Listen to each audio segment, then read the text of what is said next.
You know you're getting to the end of Chemistry 30 when you start understanding the jokes that I post. Scary, isn't it? Our last topic for this class is going to be that of intra and intermolecular forces. 2 letters different makes a difference. If you travel internationally, that means you are going to another country. So when we talk about intermolecular forces, we're talking about forces between molecules. The example that I'm going to use today is the water molecule.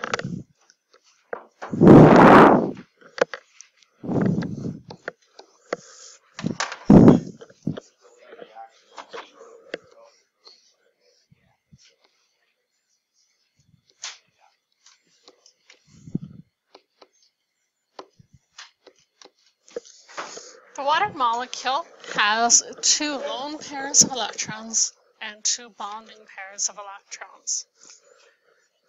When we talk about intramolecular forces, we're talking about forces that exist as a result of electrons either being transferred or shared between 2 atoms. As a result of the forces within a molecule, you'll also have possible attractions or repulsions between one molecule and another molecule. For example, this water is actually attracted to another water molecule. This is why we see some very unique properties of water. For example, if you were to go to the lake today, solid water floats on liquid water. This is not the norm for substances.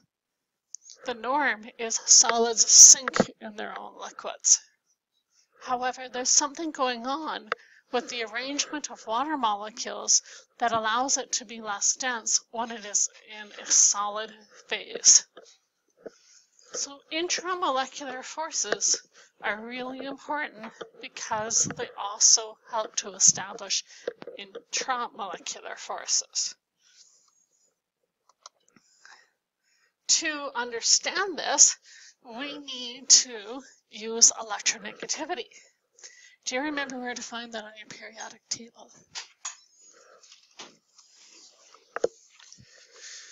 When we look at the word polarity, we're looking for opposites.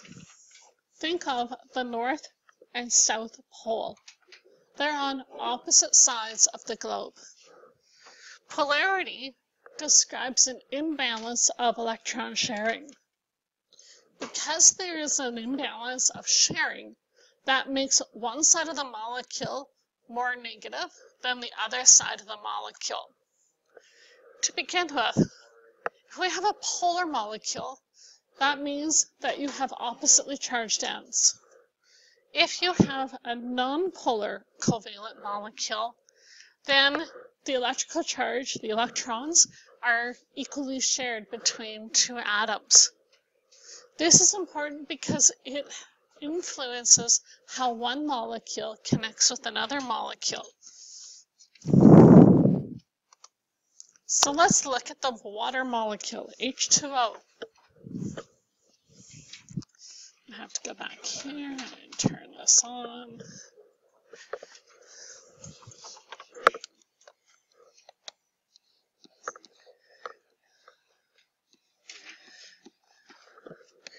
We already know from our previous example that hydrogen has an electronegativity of 2.2.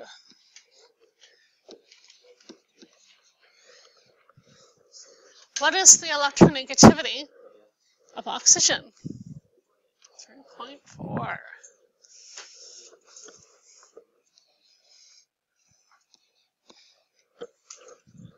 What is the difference between 3.4 and 2.2?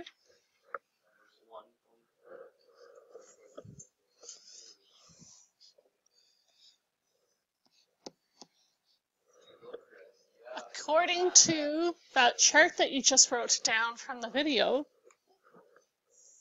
Where does this fit on the spectrum? It is a polar covalent molecule. What that is telling us is that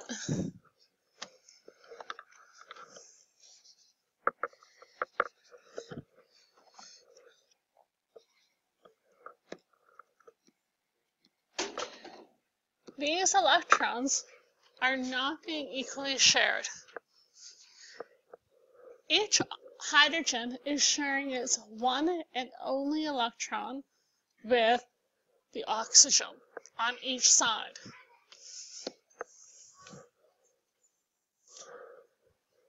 Is oxygen going to try to take those electrons, or is hydrogen going to try to take those electrons?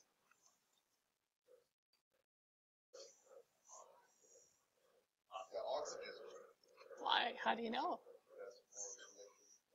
So remember that electronegativity scale goes from 0 to 4.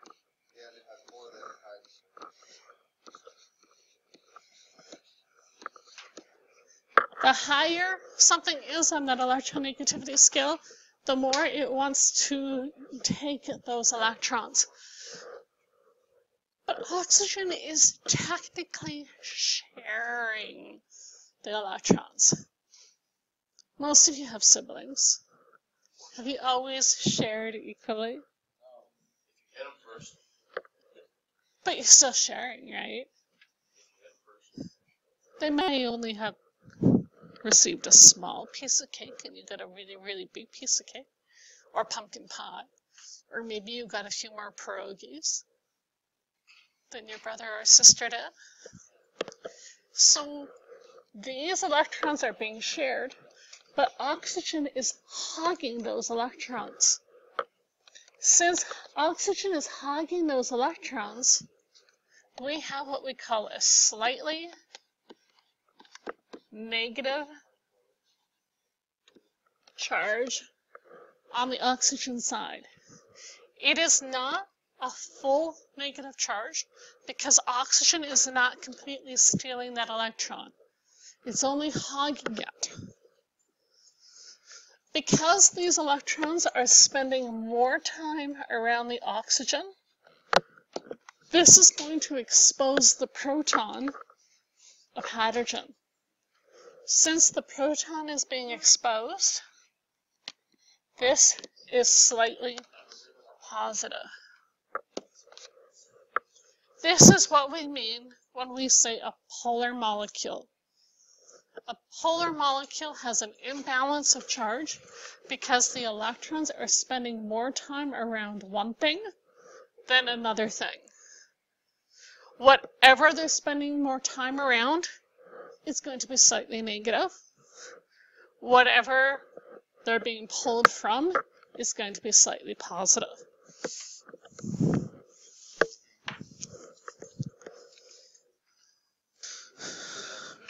For each molecule, you need to start off by drawing your Lewis dot structure of that molecule. In question 1, you are comparing two molecules, carbon disulfide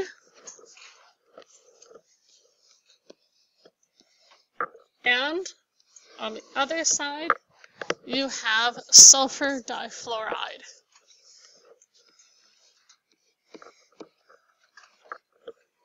The first atom that is in that formula is the core.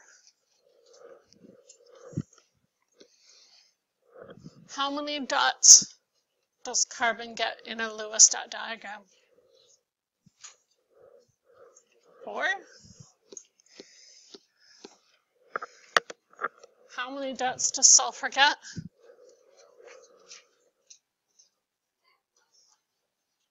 6. And there's 2 of them.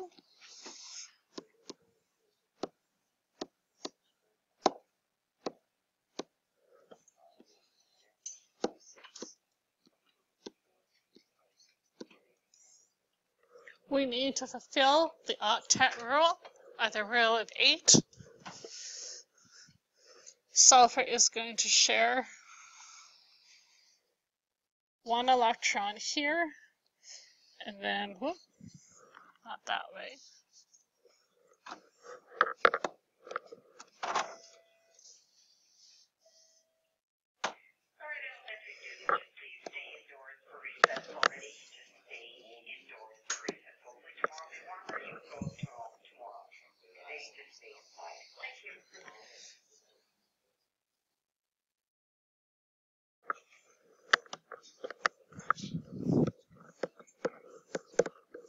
you're going to do a Lewis-Dot diagram for both carbon disulfide and sulfur difluoride.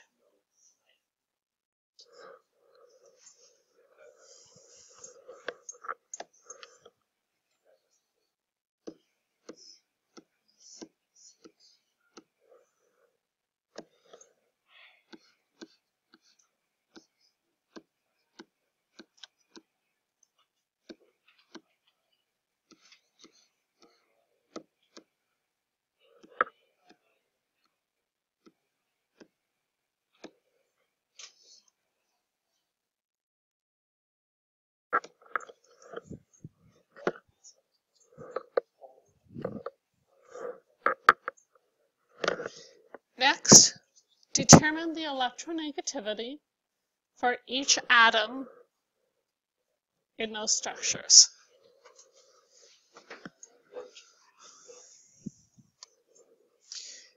Now that we have electronegativities, we're going to use that chart that you copied down to determine if the molecule is polar. If we look at carbon disulfide, the difference between the electronegativity of sulfur and carbon is 0. Where does that fit on your scale that you copied? Non-polar. It's a non-polar covalent.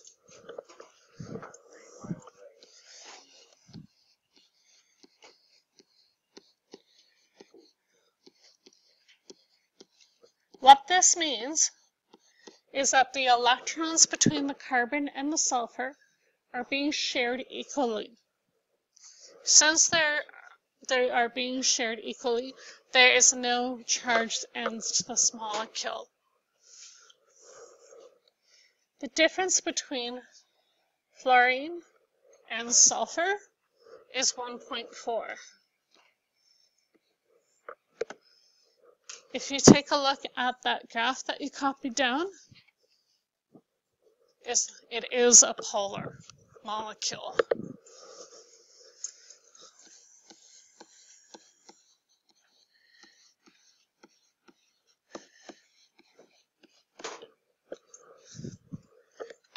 Which ends of the molecule are going to be slightly negative? Yes, fluorine always wins in any molecule that it's with because it's got a 4.0 on the electronegativity scale. It's hogging the electrons that it's sharing with the sulfur, so that it is a slightly negative end. The sulfur's nucleus is a bit more exposed, so it's a slightly positive end. And to answer the last question, we actually can't do that in this one, because there's only one thing that's polar. We can't say what is more polar in this case. Try question number 2.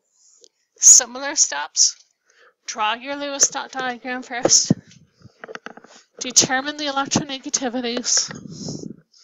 Use your graph to figure out if it's polar or not polar. And then we'll look at a comparison.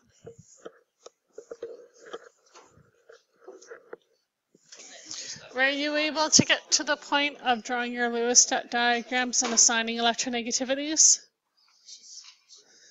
Okay, I redrew my diagram because it looks so messy. Oxygen, 3.4. Silicon, 1.9. That means that the difference between here and here is 1.5.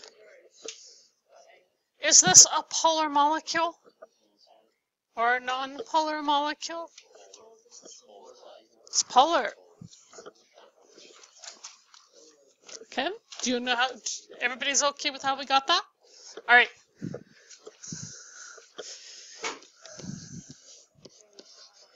And then from here to here, the difference in electronegativity is 0.8. Is this polar or non-polar? Polar. It's also polar. Since we have two polar molecules, we can now compare and determine which one is more polar. What do you think? Which of those two molecules is more polar? Oxygen. Okay, so it's not asking which atom, it's asking if silicon dioxide is more polar than carbon dioxide, or is carbon dioxide more polar than silicon dioxide? How did you come up with that?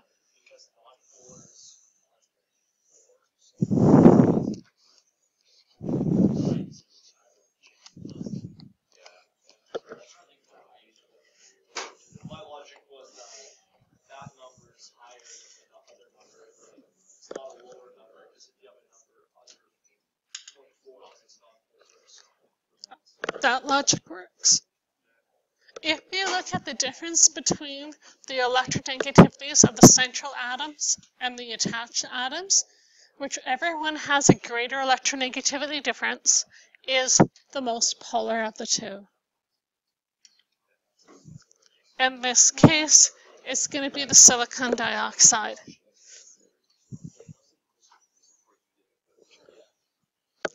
I'm going to erase the board and start doing question number 3. If you haven't done it yet, please get a start on it. Here are your molecules with the electronegativities. You okay with that? Okay. The difference between here and here is 1.0. Polar or non-polar?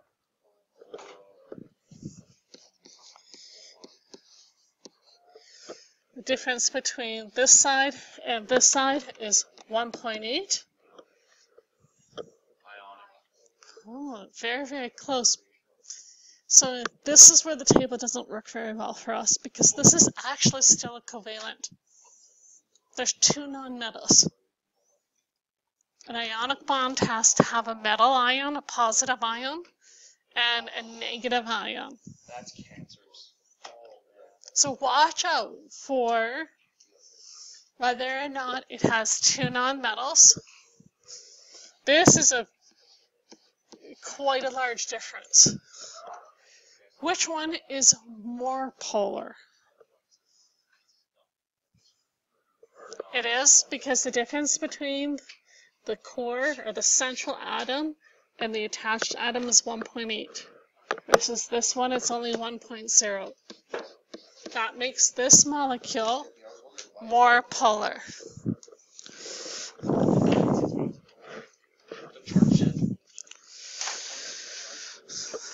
On the reverse side are two sections. I just want you to do question numbers 1 to 8. You don't have to do any Lewis dot diagrams. You can just look up the electronegativities, write down the electronegativities, and then determine if it's going to be polar or non-polar, please.